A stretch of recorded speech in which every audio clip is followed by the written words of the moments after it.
بسم اللہ الرحمن الرحیم۔ آج کی تراویح میں آپ نے 27واں پارے کا پون اور 28ویں پارے کا آدھا سنا ہے۔ آغاز ہوا تھا سورہ نجم سے اور اس کے بعد سورہ قمر، سورہ رحمان، سورہ واقعہ، سورہ حدید، سورہ مجادلہ، سورہ حشر، سورہ ممتحنہ، یہ تمام صورتیں آپ نے مکمل سنی ہیں۔ سب سے پہلی سورت والنجم اذا ہوا، روایت میں آتا ہے حضرت عبداللہ بن مسعود رضی اللہ تعالیٰ عنہ روایت کرتے ہیں، قرآن مجید کی یہ سب سے پہلی وہ صورت ہے جس میں اللہ تعالیٰ نے سجدے کا حکم دیا ہے۔ جو قرآن مجید میں 14 سجدے آئے ہیں، سب سے پہلے سورہ نجم کا سجدہ واجب ہوا ہے۔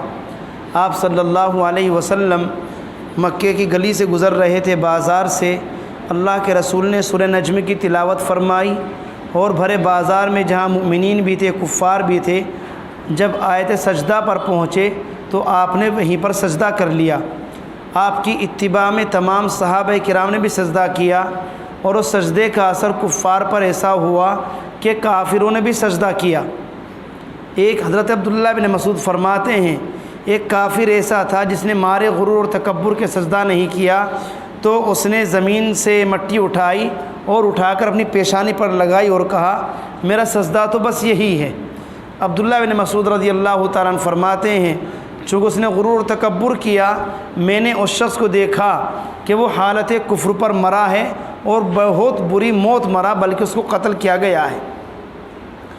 اس صورت میں اللہ تعالیٰ نے تذکرہ کیا ہے کچھ معراج کے موقع کا، کہ آپ علیہ الصلاۃ والسلام کو معراج پر بلایا گیا اور اللہ کے رسول علیہ الصلاۃ والسلام نے حضرت جبرائیل امین علیہ الصلاۃ والسلام کو ان کی اصلی حالت میں 2 مرتبہ دیکھا۔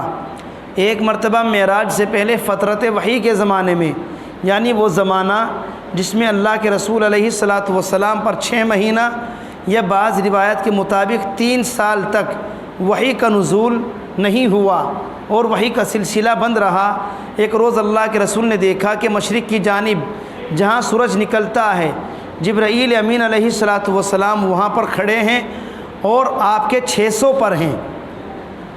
حضرت جبرائیل امین علیہ الصلاۃ والسلام کے 600 پر ہیں، جو مشرق سے لے کر مغرب تک پوری جگہ کو گھیرے ہوئے ہیں اور پوری جگہ کا احاطہ کیے ہوئے ہیں۔ جب اللہ کے پیغمبر نے جبرائیل امین علیہ الصلاۃ والتسلیم کو ان کی اصلی حالت میں پہلی دفعہ دیکھا تو اللہ کے رسول علیہ الصلاۃ والسلام بے ہوش ہو گئے اور زمین پر گر پڑے۔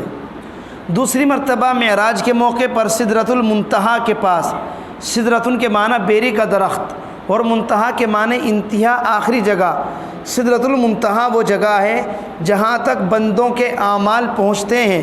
پھر سدرۃ المنتہا سے آگے دوسرے فرشتے ہیں جو ان اعمال کو لے کر اللہ کے پاس تک جاتے ہیں۔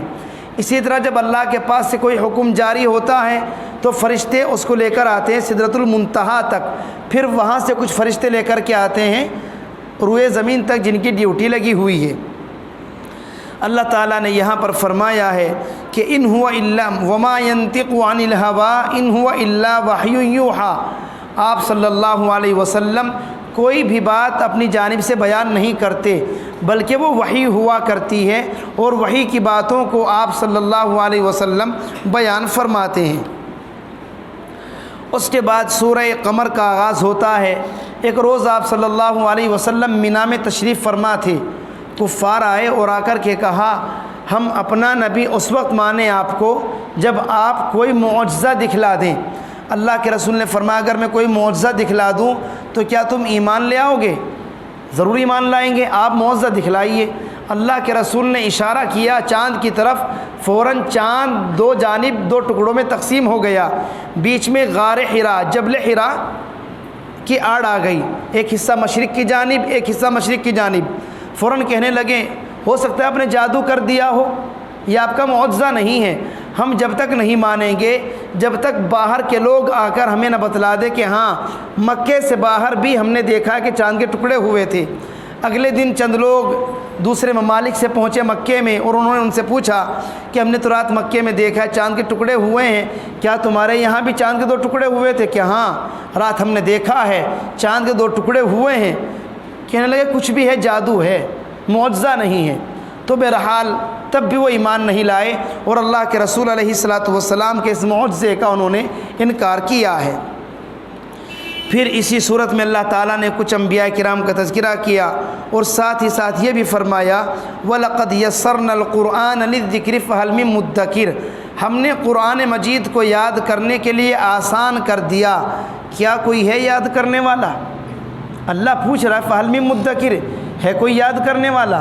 یعنی اگر کوئی یاد کرنے والا ہو، کوئی یاد کرنا چاہے، ہم نے اس کے لیے قرآن مجید کو آسان کر دیا ہے۔ اور اس کا ثبوت اور قرآن مجید کا یہ معجزہ ہم خود اپنی زندگی میں دیکھتے ہیں۔ کسی بچے نے 4 مہینے میں حفظ کر لیا، کسی بچے نے 2 مہینے میں قرآن مجید حفظ کر لیا، کسی نے 6 مہینے میں قرآن مجید حفظ کر لیا۔ یہ قرآن مجید کا جو دعویٰ ہے بالکل اپنی جگہ پر سچا ہے۔ اس کے بعد آغاز ہوتا ہے سورہ رحمان کا۔ سورہ رحمان کو قرآن مجید کی دلہن کہا جاتا ہے، جس طرح سورہ یاسین کو قرآن مجید کا دل کہا جاتا ہے، سورہ رحمان کو قرآن مجید کی دلہن کہا جاتا ہے۔ اسی لیے کچھ علماء نے اس سورت کی تخصیص یہ بیان فرمائی ہے کہ جس بچی کا یا لڑکے کا رشتہ نہ آتا ہو وہ روزانہ اس سورت کے پڑھنے کا معمول بنا لے تو انشاءاللہ اس کی تلاوت کی برکت سے اللہ بہت جلد مناسب رشتہ مہیا فرما دے گا، کیونکہ یہ قرآن مجید کی دلہن ہے جس میں اللہ تعالیٰ نے بے شمار نعمتوں کا تذکرہ فرمایا اور بار بار بندوں سے سوال کیا فَبِأَيِّ آلَاءِ رَبِّكُمَا تُكَذِّبَانِ، تم اپنے رب کی کس کس نعمت کو جھٹلاؤ گے۔ اس کے بعد سورہ واقعہ کا آغاز ہوتا ہے۔ حضرت عبداللہ ابن مسعود رضی اللہ تعالیٰ عنہ جو تمام صحابہ کرام میں سب سے زیادہ متواضع، سب سے زیادہ چھوٹا پن، سب سے زیادہ منکسر المزاج تھے، یہ بیمار ہوئے۔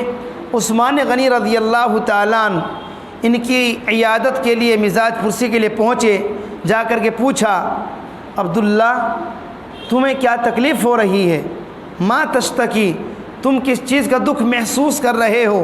جواب دیا ذنوبی، مجھے اپنے گناہوں کی فکر ہو رہی ہے کہ میں نے کتنے گناہ کر رکھے ہیں۔ یہ صحابی کا عالم ہے۔ تمام صحابہ کرام میں سب سے بڑے مفتی اگر کوئی ہیں تو وہ عبداللہ ابن مسعود ہیں۔ باقاعدہ فتاوی ابن مسعود کے نام سے کتاب بھی آتی ہے جو فتوے عبداللہ ابن مسعود نے دی ہے۔ سب سے بڑے مفتی عبداللہ ابن مسعود تھے۔ پھر عثمان غنی نے پوچھا کہ اچھا تم کیا چاہتے ہو؟ فرمایا میری مغفرت ہو جائے، میں تو یہ چاہتا ہوں۔ اس کے بعد پوچھا کہ کیا کسی طبیب کو بلاؤں جو تمہارا علاج کر دے؟ کہا جو میرا اصل طبیب ہے اسی نے تو مجھے بیمار کیا ہے، یعنی اللہ تعالیٰ میرا حکیم ہے، اللہ کو مجھے بیمار کرنا مقصود ہے، اللہ نے مجھے بیمار کر رکھا ہے۔ عثمان غنی رضی اللہ تعالیٰ نے پوچھا کہ اچھا چونکہ میں اس وقت امیر المؤمنین ہوں، میں چاہتا ہوں کچھ مال بیت المال سے تمہاری بچیوں کے لیے کچھ مال غنیمت کا انتظام فرما دوں، ہر مہینے کا وظیفہ، اللہ نہ کرے تم انتقال ہو جائے تو تمہاری بچیوں کے لیے ایک وظیفہ جاری ہو جائے گا بیت المال سے۔ تو عبداللہ بن مسعود نے جواب دیا مجھے اس کی ضرورت نہیں ہے۔ پوچھا کیوں؟ اس لیے کہ میں نے اللہ کے پیغمبر صلی اللہ علیہ وسلم سے سنا ہے جو شخص روزانہ رات کے وقت سورہ واقعہ کی تلاوت کرے گا اس کے گھر میں کبھی فاقہ نہیں آئے گا، اور میں نے اپنی بچیوں کو اس بات کی تعلیم دے دی ہے، میری بچیاں روزانہ سورہ واقعہ کی تلاوت کرتی ہیں، میں مر جاؤں گا مجھے یقین ہے میرے گھر میں کبھی فاقہ نہیں آئے گا، جب فاقہ نہیں آئے گا مجھے تمہارے وظیفے کی بھی ضرورت نہیں۔ یہ تھا ایمان صحابہ کرام کا، یہ تھا قرآن مجید کی صورتوں پر یقین کہ روزانہ پڑھنے کا معمول ہے تو پکا یقین ہے ہمارے گھر میں غربت نہیں آ سکتی ہے، اور صرف اپنے اوپر نہیں بلکہ بچیوں کو تعلیم دے رکھی ہے۔ اور ایک طرف ہمارا حال ہے گھر میں برکت نہیں، گھر میں برکت نہیں، گھر میں برکت نہیں، کسی نے کچھ کروا دیا، کسی نے کچھ نہیں کروایا، ہم نے خود اپنے اوپر جادو کر رکھا ہے، ہم نے قرآن مجید کو پیک کر کے جزدان میں ایک طرف کونے میں رکھ رکھا ہے، اس میں جالے لگے ہوئے ہیں، نہ سورہ یاسین کی تلاوت، نہ سورہ واقعہ کی تلاوت، نہ سورہ ملک کی تلاوت، تو غربت نہیں آئے گی، بے برکتی نہیں آئے گی تو کیا آئے گا؟ اس سورہ واقعہ میں بھی اللہ تعالیٰ نے جنت کی نعمتوں کا تذکرہ کیا ہے۔ اس کے بعد سورہ حدید کا آغاز ہوتا ہے۔ حدید کے معنی لوہے کے آتے ہیں۔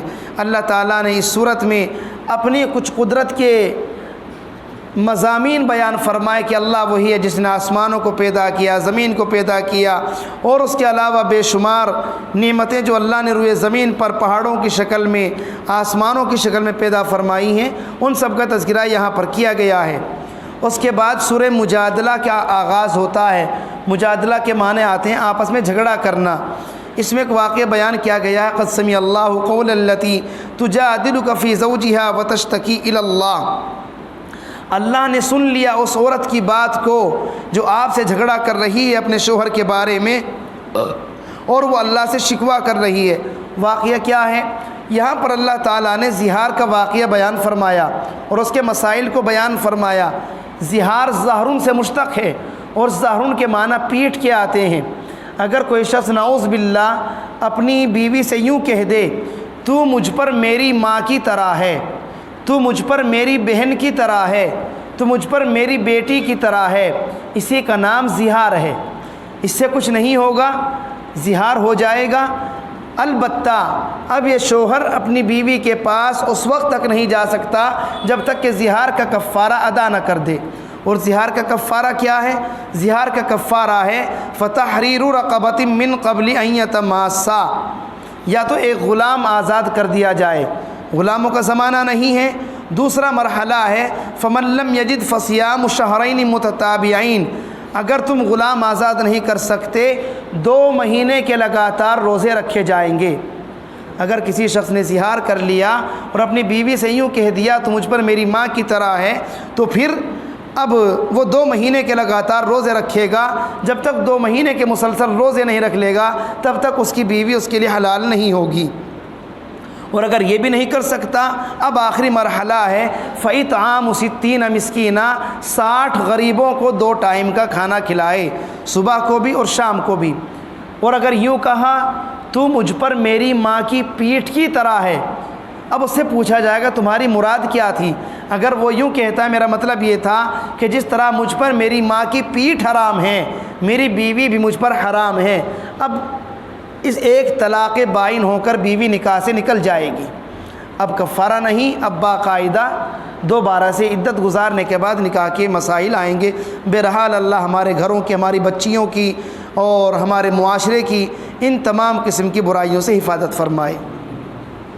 اس کے بعد سورہ حشر کا آغاز ہوتا ہے، جس میں اللہ تعالیٰ نے مہاجرین اور انصار دونوں قسم کے صحابہ کرام کی تعریف فرمائی اور ان کی ان قربانیوں کا تذکرہ فرمایا کہ مہاجرین کا انصار صحابہ کا معاملہ یہ تھا کہ اگر ان کو کتنی بھی سخت تکلیف پہنچ جائے، کتنی بھی سخت ضرورت ہو، وَيُؤْثِرُونَ عَلَىٰ أَنفُسِهِمْ، ان کا معاملہ یہ ہے وہ اپنے بھائیوں کو اپنے اوپر ترجیح دیتے ہیں، وَلَوْ كَانَ بِهِمْ خَصَاصَةٌ، چاہے ان پر کتنے ہی بڑی مشکلات آ جائیں، خود بھوکے رہیں گے لیکن سب سے پہلے اپنے بھائی کو کھلائیں گے، خود پیاسے رہیں گے پہلے اپنے بھائی کو پانی پلائیں گے۔ یہ تھی صحابہ کرام کی صفت، ایثار جس کو کہا جاتا ہے، بعد میں ہم کھائیں گے، پہلے اپنے ایمان والے بھائی کو کھلائیں گے۔ اور آج بھی مسلمانوں میں یہی جذبہ ہونا چاہیے۔ پھر اس کی آخر کی مشہور آیتیں ہیں جس میں اللہ تعالیٰ نے اپنے کچھ اسماء حسنہ کا تذکرہ فرمایا ہے۔ پھر آغاز ہوا سورہ ممتحنہ کا، جس میں اللہ تعالیٰ نے فرمایا قد کانت لکم اسوۃ حسنۃ فی ابراہیم والذین معہ، تمہارے لیے بہترین نمونہ ہے ابراہیم علیہ السلام کی زندگی میں، کیونکہ اللہ نے ہم سبھی کو حضرت ابراہیم علیہ السلام کی ملت میں پیدا فرمایا۔ پھر اس کے بعد آخری رکعت میں جو آپ نے سنا ہے اس میں اللہ تعالیٰ نے ان ایمان والی عورتوں کا بیان فرمایا جو ہجرت کر کے آئی ہیں۔ اللہ فرماتا ہے پیارے پیغمبر اگر وہ آپ کو اپنے حوالے کرنا چاہیں، آپ سے نکاح کرنا چاہیں، آپ ان سے نکاح کر لیجئے، اور جب ایمان والی عورتیں آپ کے پاس بیعت کرنے کے لیے آئیں تو آپ ان سے یہ بیعت کریں کہ وہ اللہ کے ساتھ کسی کو شریک نہیں کریں گی، چوری نہیں کریں گی، زنا نہیں کریں گی، اپنی اولاد کو قتل نہیں کریں گی، کسی پر جھوٹا الزام نہیں لگائیں گی، اور ہر اعتبار سے وہ آپ کا ساتھ دیں گی۔ اور اللہ تبارک و تعالیٰ سے پیارے پیغمبر آپ بھی ان کے لیے استغفار کرتے رہیے۔ یا ایھا الذین آمنوا لا تتولوا قوما غضب اللہ علیہم، اے ایمان والو تم ایسی قوم سے دوستی نہ کرو جن پر اللہ نے اپنا غضب نازل کر دیا ہے، کیونکہ وہ آخرت سے نا امید اور مایوس ہو چکے، جیسا کہ کفار اصحاب قبور سے مایوس ہیں، یعنی کافروں کا آخرت میں نیکی کے اعتبار سے کوئی حصہ بالکل بھی نہیں ہے۔ اس لیے تمہیں ایسے لوگوں کی صحبت اور ایسے لوگوں کی دوستی سے، سوسائٹی سے بچنا چاہیے۔ اللہ تبارک و تعالی ہم سبھی کو قرآن مجید کی تعلیمات پر، قرآن مجید کے احکامات پر عمل کرنے کی توفیق عطا فرمائے، آمین۔ وآخر دعوانا ان الحمد للہ۔